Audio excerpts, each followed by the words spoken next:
Working in retail is never easy, especially when you have to deal with a bunch of crazies. Welcome to this episode of Tales from Retail. Our first tale is from Expensive Love 6785.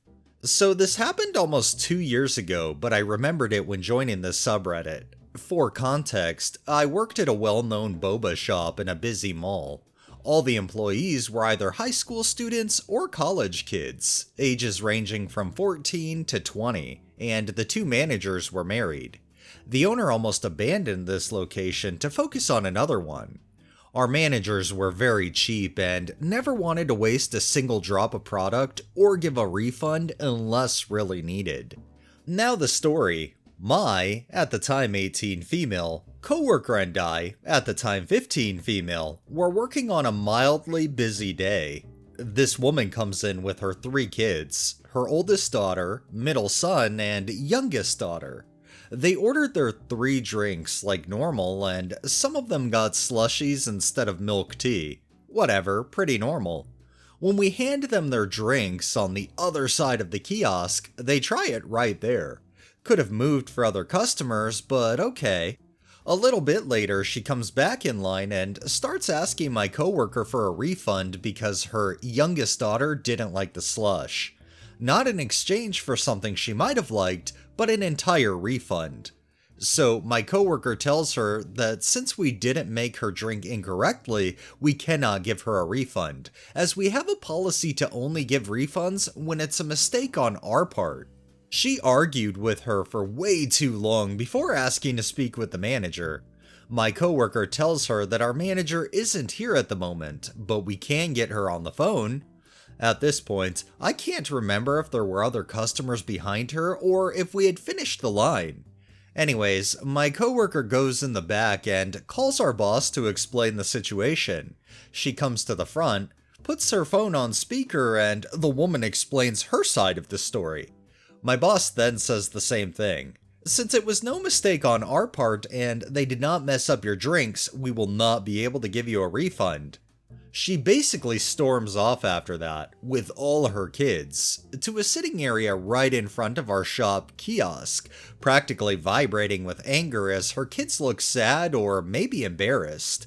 Eventually, after some time, they leave, and I see she left all of the drinks in a circle around the edge of the garbage bin where they were sitting. Like, okay, you wasted your own money, not ours. It's one thing to not like the drink, but to literally have a fit like this lady did and then just end up wasting all of the drinks? So was it just the youngest daughter that didn't like hers, or did all of them not like it? This next tale is by Midnight Rose.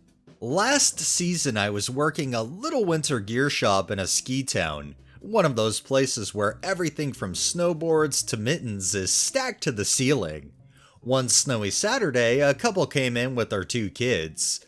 The kids went straight for the helmets and ski boots, eagerly pulling their parents around, begging to try on every single item.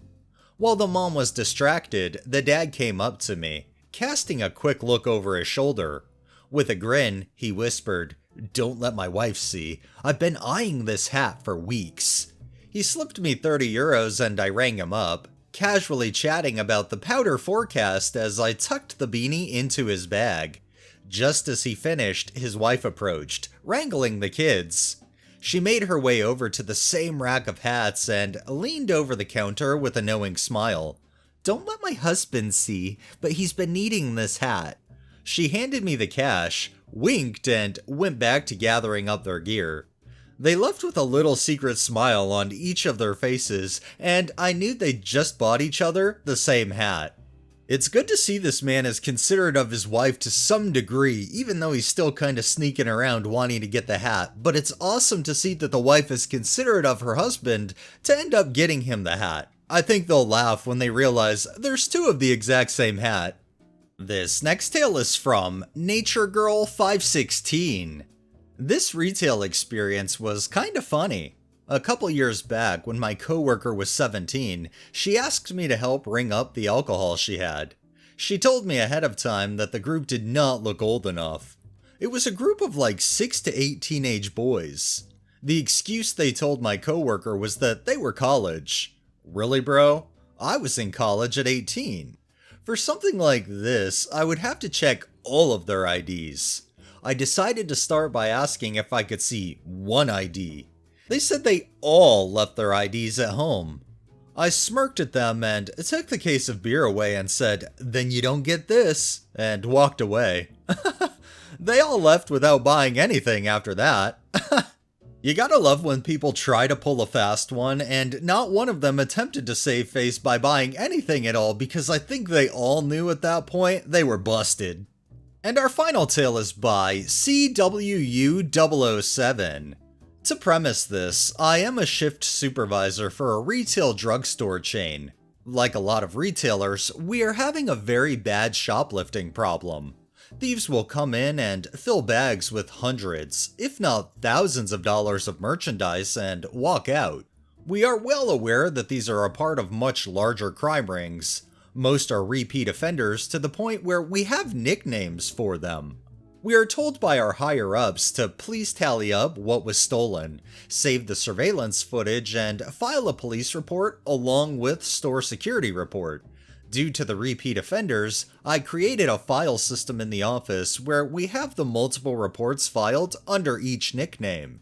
For a few months, we had a repeat offender who we nicknamed Tall. He was very tall. Think 6'4" to 6'6". He would come in and steal expensive skin and hair care, usually several $1,000s in one go. One day, we see a man walk out with a large pillowcase full of merchandise. A customer tells us she saw him in the hair care section waiting for her to leave. I check the cameras and immediately recognize Tall. I get on the phone with police. While I'm on the phone, my employee gets a call from a customer. It's a man stating that the thief is at the park near the store.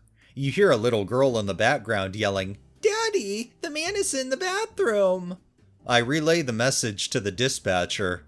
I don't know if the customer had followed Tall or just happened to go to the park as well. Fast forward 30 minutes later, I get a call from a police officer asking if I could text him a picture of our thief. They have detained someone matching the general description. I comply.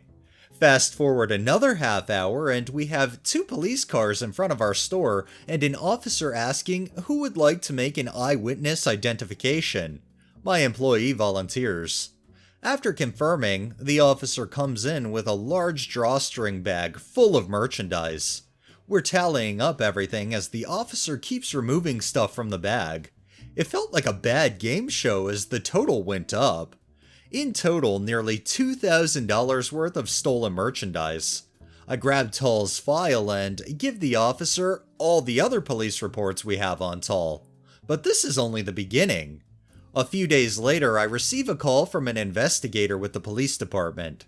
She has a few questions about Tall. She also mentions his girlfriend. A few days later, she sends me an email stating that other retailers also have cases opened with the suspect matching Tall's description and his girlfriend. Some are confirmed, others are in the process of confirming. Everything is slowly piling up. This week, the investigator paid us a visit. She told us that Tall and his girlfriend have been charged with multiple felony counts. I won't say the exact number, but it's in the double digits. Their bail has also been set at a 7-figure mark. 2 prolific thieves got arrested and multiple cases were solved, all thanks to an observant customer who decided to call and let us know. Not all heroes wear capes or have martial arts skills. Some are armed with a phone and their superpower is being observant. As for the customer, he's never come forward, so we've never had the opportunity to thank him. You know, I don't understand why people think doing all this mass theft is cool, even if it's in a greater crime ring. Do they fail to realize that at some point places are going to shutter up and close down and they're only harming their own community in the end?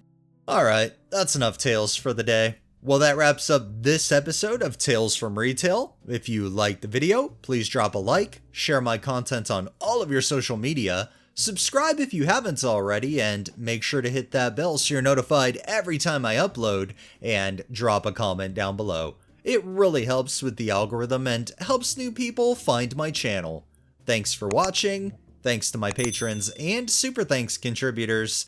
Have a great day and stay safe out there.